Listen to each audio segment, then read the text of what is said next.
नमस्कार दोस्तों, स्वागत है आपका स्टडी फॉर सिविल सर्विसेज में। फ्री वीडियो के लिए चैनल को तुरंत सब्सक्राइब कर लीजिए और नोटिफिकेशन को जरूर ऑन कर लेना। हमारा फ्री वाला टेलीग्राम ये वाला ग्रुप जरूर से जरूर ज्वाइन कर लीजिएगा। टेस्ट को ध्यान से अटेम्प्ट करिए और बताइए कितना स्कोर आपने किया है, कितने सही किए हैं टोटल क्वेश्चन में से। सभी लोग अपना अपना स्कोर जरूर कमेंट करिए। विद्वान साथियों, मैं दुर्गे विश्वकर्मा स्वागत करता हूँ स्टडी एग्जाम्स में। दोस्तों, यह उत्तर प्रदेश जेल वार्डन की जीएस सीरीज का यह 5वां वीडियो है। वीडियो शुरू करने से पहले मैं आपको बताना चाहता हूँ, हमारे कई पेड ग्रुप चलते हैं। अगर आप इनको लेना चाहते हैं तो इन 2 नंबर पर कॉल कर जानकारी प्राप्त कर सकते हैं। तो दोस्तों, देखते हैं आज का पहला प्रश्न लोग। उत्तर प्रदेश की राजधानी लखनऊ पूर्ण रूप से कब बनी? आप लोगों के सामने ऑप्शन है 1940, 1935, 1925 या 1974। तो इसका जो सही आंसर है वह ऑप्शन बी 1935 में जो है उत्तर प्रदेश की राजधानी जो है लखनऊ पूर्ण रूप से बनी। इससे पहले जो है 1836 में जो राजधानी उत्तर प्रदेश की थी वह आगरा थी। इसके बाद 1858 से जो राजधानी आपकी इलाहाबाद हो गई। फिर 1921 में राजधानी लखनऊ बनी, लेकिन यह जो है आंशिक रूप से बनी थी। और बाद में जो है 1935 में जो है लखनऊ राजधानी बनी, यह जो है पूर्ण रूप से बनी। तो इसका जो ऑप्शन बी है वह सही है। उत्तर प्रदेश की राजधानी लखनऊ जो है पूर्ण रूप से 1935 में बनी। अगला प्रश्न है, उत्तर प्रदेश के विश्वविद्यालय को उसके स्थापना वर्ष के साथ सुमेलित कीजिए। आप लोग सामने 4 विश्वविद्यालय हैं और उसके स्थापना वर्ष को साथ सुमेलित करना है। इसके लिए 4 ऑप्शन दिया गया है, आप लोग ऑप्शन पढ़ लीजिए। इसका जो सही आंसर है वह ऑप्शन ए इसका सही आंसर है। इलाहाबाद विश्वविद्यालय की जो स्थापना हुई थी वह 1887 में हुई थी। और इलाहाबाद विश्वविद्यालय जो है उत्तर प्रदेश का सबसे प्राचीनतम विश्वविद्यालय है। यह जो है सबसे प्राचीनतम विश्वविद्यालय है उत्तर प्रदेश का। यह भी प्रश्न आपकी परीक्षा में पूछा सकता है। भात खांडे संगीत संस्थान की जो स्थापना हुई थी वह 1926 में हुई थी। और बीएचयू की जो स्थापना हुई थी यह 1916 में हुई थी। और भीमराव अंबेडकर विश्वविद्यालय की जो स्थापना हुई थी वह 1996 ईस्वी में हुई थी। तो इस प्रकार जो है इसका जो ऑप्शन ए है वह सही है। आइए देखते हैं अगला प्रश्न लोग। हाल ही में नादौन पुलिस स्टेशन को देश के सर्वश्रेष्ठ पुलिस स्टेशन के रूप में चुना गया है। आपको बताना है वो भारत किस राज्य में स्थित है? उत्तर प्रदेश, मध्य प्रदेश, हरियाणा या हिमाचल प्रदेश। तो इसका जो सही आंसर है वह ऑप्शन डी हिमाचल प्रदेश में जो है नादौन पुलिस स्टेशन है। और हिमाचल प्रदेश के एक ज़िला है हमीरपुर।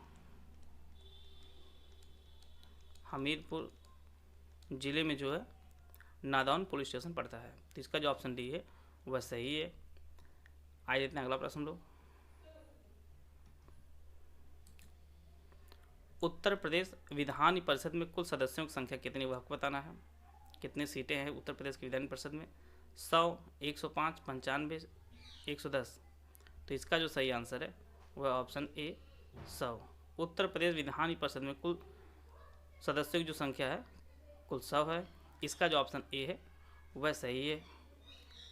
यहाँ पर उत्तर प्रदेश जो है द्विसदनात्मक प्रणाली है। यहाँ विधानसभा और विधान परिषद दोनों है। विधानसभा में टोटल जो है 404 सीटें हैं और विधान परिषद में जो है 100 सीटें हैं। इसमें से 4 निर्वाचित होते हैं और 1 जो है मनोनीत किया जाता है राज्यपाल द्वारा। तो इसका जो ऑप्शन ए है वह सही है। अगला प्रश्न हम लोग देखते हैं। उर्दू उत्तर प्रदेश की द्वितीय राजभाषा कब बनी, वह आपको बताना है। 1989 में, 1978 में, 1963 में, 1992 में। तो इसका जो सही आंसर है वह ऑप्शन ए 1989 में जो है उर्दू उत्तर प्रदेश की द्वितीय राजभाषा बनी है। उत्तर प्रदेश की पहली राजभाषा जो आपकी हिंदी है और दूसरी जो है उर्दू है। उर्दू जो है इसको राजभाषा 1989 में बनाया गया। तो इसका जो ऑप्शन बी है ऑप्शन ए है वह सही है। उर्दू उत्तर प्रदेश की द्वितीय राजभाषा 1989 में बनाया गया। आइए देखते हैं अगला प्रश्न लोग। हुमायूं द्वारा लड़े गए 4 प्रमुख युद्धों का सही क्रम आपको चुनना है। आप लोग चारों ऑप्शन पढ़ लीजिए। इसका जो सही आंसर है वह ऑप्शन डी इसका सही आंसर है। देवरा का जो युद्ध था वह 1531 में लड़ा गया था हुमायूं के द्वारा। चौसा का जो युद्ध था वह 1539 में लड़ा गया था। बिलग्राम का जो युद्ध है वह 1540 में लड़ा गया था। और सरहिंद का जो युद्ध है वह 1555 में लड़ा गया था। तो इस प्रकार जो है इसका जो ऑप्शन डी है वह सही है। आज देखते हैं अगला प्रश्न लोग।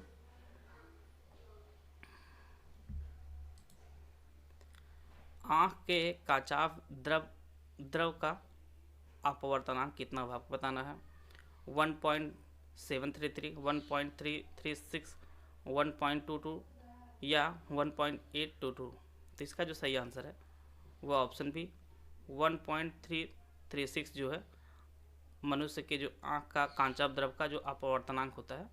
तो इस प्रकार जो है इसका ऑप्शन बी है वह सही है। आज देखते हैं अगला प्रश्न लोग। उत्तर प्रदेश का राजकीय पुष्प कौन है आपको बताना है। पलाश, कमल, गुलाब, गुड़हल। तो इसका जो सही आंसर है वह ऑप्शन ए पलाश। उत्तर प्रदेश का राजकीय पुष्प जो है वह पलाश है। इसका जो ऑप्शन ए है वह सही है। आज देखते हैं अगला प्रश्न लोग। अमेरिका में फ्री हिंदुस्तान अखबार किसने शुरू किया था वह आपको बताना है। शिशिर कुमार घोष, लोकमान्य बाल गंगाधर तिलक, लाला हरदयाल, तारकनाथ दास। तो इसका जो सही आंसर है वह ऑप्शन डी तारकनाथ दास जी ने अमेरिका में फ्री हिंदुस्तान अखबार शुरू किया था। तो इसका जो ऑप्शन डी है वह सही है। आज देखते हैं अगला प्रश्न लोग। निम्नलिखित में से किसका वेग अधिक है। प्रकाश का, ध्वनि का, आकाशीय पिंड का, रॉकेट का। तो इसका जो सही आंसर है वह ऑप्शन ए प्रकाश का। इन सभी में जो सबसे अधिक वेग है वह प्रकाश का है। और प्रकाश का जो वेग होता है वह 3 लाख प्रति सेकंड होता है। और इसका जो सबसे पहले वेग रोमन ने मापा था। रोमन एक वैज्ञानिक थे, उन्होंने इसका वेग सबसे पहले मापा था। तो इसका जो ऑप्शन ए है वह सही है। आ जाते हैं अगला प्रश्न लोग। लोकसभा के स्पीकर का निर्वाचन होता है संसद के सभी सदस्यों द्वारा, प्रत्यक्ष रूप से जनता द्वारा, लोकसभा के सभी सदस्यों द्वारा, या लोकसभा में बहुमत प्राप्त दल के सदस्यों द्वारा। तो इसका जो सही आंसर है वह ऑप्शन ए इसका सही आंसर है।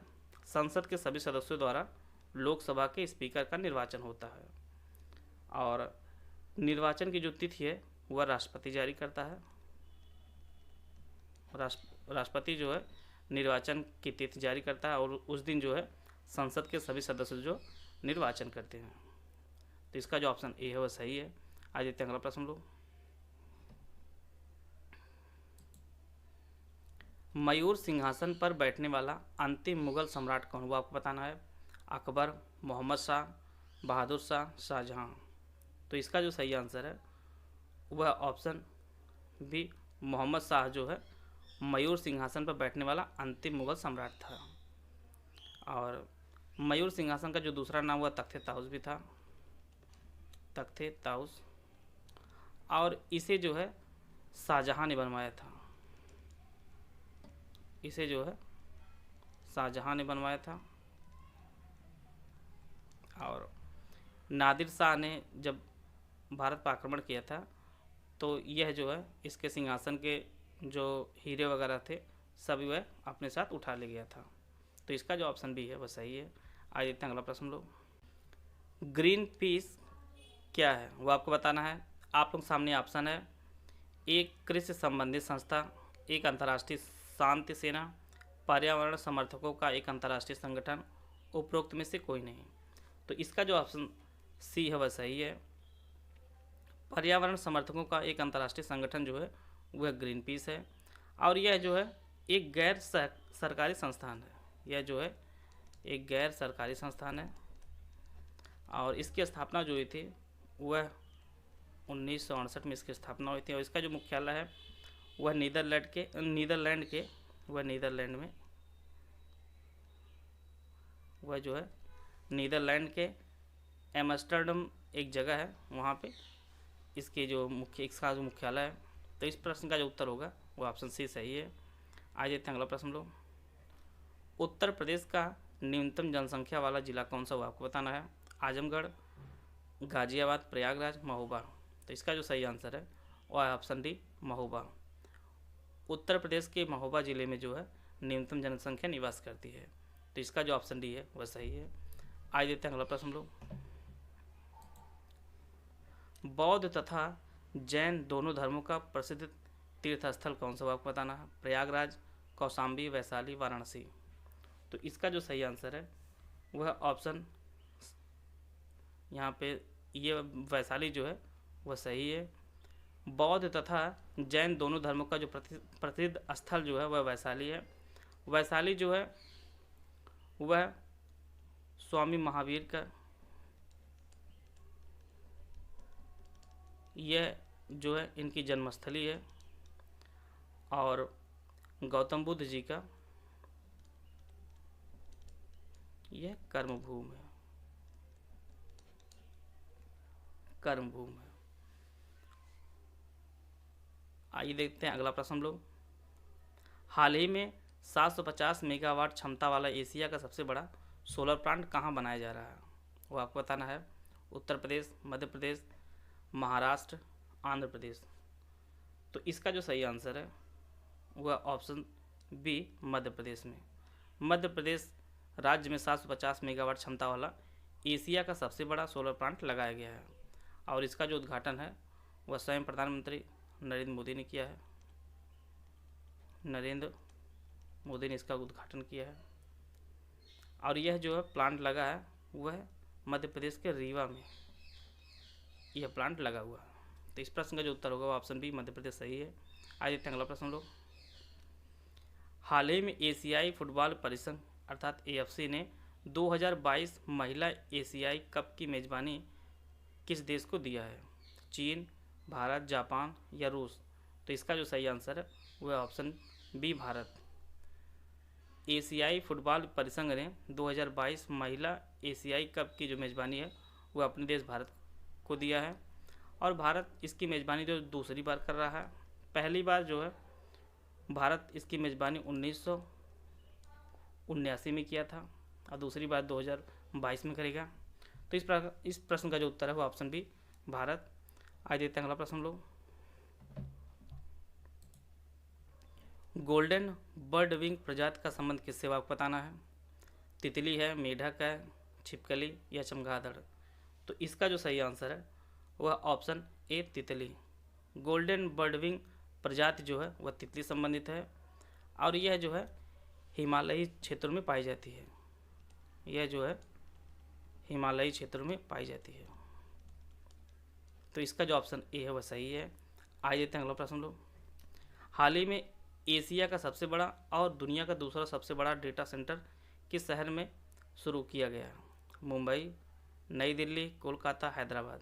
तो इसका जो सही आंसर है वह ऑप्शन ए, मुंबई। मुंबई में जो है एशिया का सबसे बड़ा और दुनिया का दूसरा सबसे बड़ा डेटा सेंटर बनाया गया है। तो इसका जो ऑप्शन ए है वह सही है। आ जाते हैं अगला प्रश्न लोग।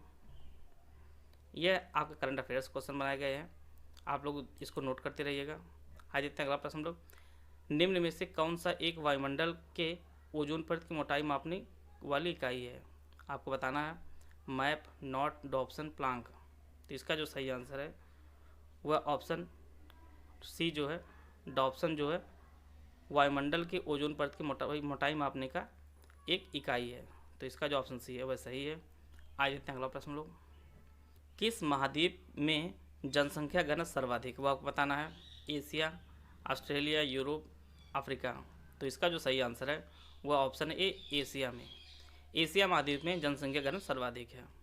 एशिया में दो सबसे बड़ी जनसंख्या वाले देश हैं, पहला आपका चाइना और दूसरा आपका भारत है। इन दोनों के पास लगभग पूरे विश्व की आधी आबादी इन्हीं दोनों के पास है। तो इसके कारण जो है इसका ऑप्शन ए सही होगा। आज देते हैं अगला प्रश्न लोग। मैथिल कोकिल बिहार के किस विद्वान को कहा जाता है, वह आपको बताना है। नागार्जुन, रामधारी सिंह दिनकर, विद्यापति या जानकी वल्लभ शास्त्री। तो इसका जो सही आंसर है वह ऑप्शन सी विद्यापति। विद्यापति जी को मैथिल कोकिल कहा जाता है।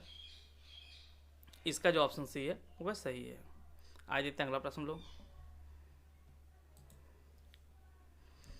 मेगास्थनीज द्वारा लिखित पुस्तक है, वह आपको बताना है। राजनीतिक शास्त्र, राज तरंगणी, इंडिका, मेघदूत। तो इसका जो सही आंसर है वह ऑप्शन सी इंडिका पुस्तक को मेगास्थनीज ने लिखा है। तो इसका जो ऑप्शन सी है वह सही है। आइए देखते हैं अगला प्रश्न। सुमेलित कीजिए। आप लोगों के सामने 4 नृत्य है और संबंधित क्षेत्र दिया गया, उसको सुमेलित करना है। इसके लिए 4 ऑप्शन दिया गया है। इसका जो सही आंसर है वह ऑप्शन बी जो है इसका सही आंसर है। बिरहा जो है वह पूर्वांचल का से संबंधित है। रसिया जो है वह आपके ब्रज क्षेत्र से ब्रजभूमि से संबंधित है। आल्हा जो है वह आपके बुंदेलखंड से संबंधित है। कालाबाजी जो है वह आपके अवध क्षेत्र से संबंधित है। तो इस प्रकार जो है इसका ऑप्शन बी है वह सही है। आइए देखते हैं अगला प्रश्न लोग। उत्तर प्रदेश के प्रथम लोकायुक्त कौन थे, वह आपको बताना है। आप लोगों के सामने ऑप्शन है विश्वम्भर दयाल, केसरीनाथ त्रिपाठी, संपूर्णानंद, गोविंद बल्लभ पंत। तो इसका जो सही आंसर है वह ऑप्शन ए विश्वम्भर दयाल जो थे वह उत्तर प्रदेश के प्रथम लोकायुक्त थे। तो इसका जो ऑप्शन ए है वह सही है। आइए देखते हैं अगला प्रश्न लोग। राष्ट्रीय ग्रामीण स्वास्थ्य मिशन कब शुरू हुआ था, वो आपको बताना है। 26 जनवरी 2010, 22 दिसंबर 2014, 1 जनवरी 2008, 12 अप्रैल 2005। तो इसका जो सही आंसर है वह ऑप्शन डी 12 अप्रैल 2005 को राष्ट्रीय ग्रामीण स्वास्थ्य मिशन की शुरुआत हुई थी। तो इसका जो ऑप्शन डी है वो सही है। आइए देखते हैं अगला प्रश्न लोग। वर्तमान में उत्तर प्रदेश में जिलों एवं मंडलों की संख्या कितनी, वो आपको बताना है। 75 जिले 17 मंडल, 75 जिले 18 मंडल, 76 जिले 17 मंडल या 78 जिले 16 मंडल। तो इसका जो सही आंसर है वह ऑप्शन बी 75 जिले 18 मंडल जो है वर्तमान में उत्तर प्रदेश के कुल 75 जिला है और 18 जो है मंडल है। तो इसका जो ऑप्शन बी है सही है। आइए देखते हैं अगला प्रश्न लोग। नंद वंश का संस्थापक कौन था, वह आपको बताना है। ऑप्शन है महापद्मनंद, अशोक, घनानंद, चंद्रगुप्त। तो इसका जो सही आंसर है वह ऑप्शन ए महापद्मनंद जो है वह नंदवंश का संस्थापक था। और इसका जो अंतिम राजा था वह आपका घनानंद था। और इसी को मारकर जो है चंद्रगुप्त ने मौर्य वंश की स्थापना की थी। तो इस प्रश्न का जो उत्तर होगा वह ऑप्शन ए सही है। आइए देखते हैं अगला प्रश्न हम लोग। लॉर्ड कॉर्नवालिस का मकबरा किस जिले में स्थित है, वो आपको बताना है। प्रयागराज, कानपुर, बलिया, गाजीपुर। तो इसका जो सही आंसर है वह ऑप्शन डी गाजीपुर में। लॉर्ड कॉर्नवालिस का जो मकबरा है वह गाजीपुर में स्थित है। इसका जो ऑप्शन डी है वह सही है। और लॉर्ड कॉर्नवालिस ने ही अस्थाई बंदोबस्त की शुरुआत की थी। अस्थाई बंदोबस्त की शुरुआत की थी। तो इसका जो ऑप्शन डी है वह सही है। आज देखते हैं अगला प्रश्न लोग। भारत रत्न उस्ताद बिस्मिल्लाह खां का जन्म कहाँ हुआ था, वो आपको बताना है। प्रयागराज, छपरा, बलिया, डुमराव। तो इसका जो सही आंसर है वह ऑप्शन डी डुमराव। डुमराव में भारत रत्न उस्ताद बिस्मिल्लाह खां का जन्म हुआ था। और यह जो है बिहार के सीतामढ़ी जिले के अंतर्गत आता है। यह जो है सीतामढ़ी जिले के अंतर्गत आता है और सीतामढ़ी जो है वह बिहार में पड़ता है। तो इसका जो ऑप्शन डी है वह सही है। आइए देखते हैं अगला प्रश्न लोग। 100 के नए नोटों पर किसका चित्र अंकित है, वो आपको बताना है। बौद्ध स्तूप, रानी की वाव, चंद्रयान, कोणार्क सूर्य मंदिर। तो इसका जो सही आंसर है वह ऑप्शन बी रानी की वाव जो है 100 के नए नोट पर चित्र अंकित है इसका। और यह जो है रानी की वाव जो है वह गुजरात के पाटन में स्थित है। गुजरात के पाटन में स्थित है रानी की वाव। तो इसका जो ऑप्शन बी है वह सही है। आइए देखते हैं अगला प्रश्न लोग। प्रधानमंत्री वय वंदना योजना का संबंध किससे, वह आपको बताना है। रक्षा से, दूरसंचार से, पेंशन से या स्वास्थ्य से। तो इसका जो सही आंसर है वह ऑप्शन सी पेंशन से। प्रधानमंत्री वय वंदना योजना का जो संबंध है वह पेंशन से है। तो तो इसका जो ऑप्शन सी है वह सही है। आइए देखते हैं अगला प्रश्न लोग। एशिया का सबसे बड़ा नगर कौन सा वह बताना है। Mumbai, Dubai, Tokyo, Dhaka. तो इसका जो सही आंसर है वह ऑप्शन सी टोक्यो। एशिया का सबसे बड़ा नगर जो है वह टोक्यो है, और टोक्यो जो है वह जापान की राजधानी भी है। तो इसका जो ऑप्शन सी है वह सही है। आइए देखते हैं अगला प्रश्न लोग। उत्तर प्रदेश में शिशु लिंगानुपात कितना हुआ बताना है। 902, 912, 943, 834। तो इसका जो सही आंसर है वह ऑप्शन ए 902 जो है उत्तर प्रदेश में शिशु लिंगानुपात है। तो इसका जो ऑप्शन ए है वह सही है, और यह जो है 2011 की जनगणना के अनुसार है आपका। अगला प्रश्न हम देखते हैं। निम्नलिखित का मिलान करें और सही कोड चुनें। आप लोग सामने राज्य है और दर्रे दिया गया, उसको आपको सम्मिलित करना है, और इसके लिए 4 ऑप्शन भी दिया गया आप लोगों के सामने। आप लोग ऑप्शन पढ़ लीजिए। इसका जो सही आंसर है वह ऑप्शन ए इसका सही आंसर है। बुर्जिल्ला दर्रा जो है वह आपका जम्मू कश्मीर में है। नाथुला दर्रा जो है वह सिक्किम में है। बोमडिला जो दर्रा है आपका वह आपका अरुणाचल प्रदेश में है, और तुजू जो दर्रा है वह आपका मणिपुर में है। तो इसका जो ऑप्शन ए है वह सही है। वीडियो अगर आपको अच्छा लगा तो आप लाइक कर सकते हैं, चैनल सब्सक्राइब कर लीजिए। वीडियो को पूरा देखने धन्यवाद। जय हिंद, जय भारत।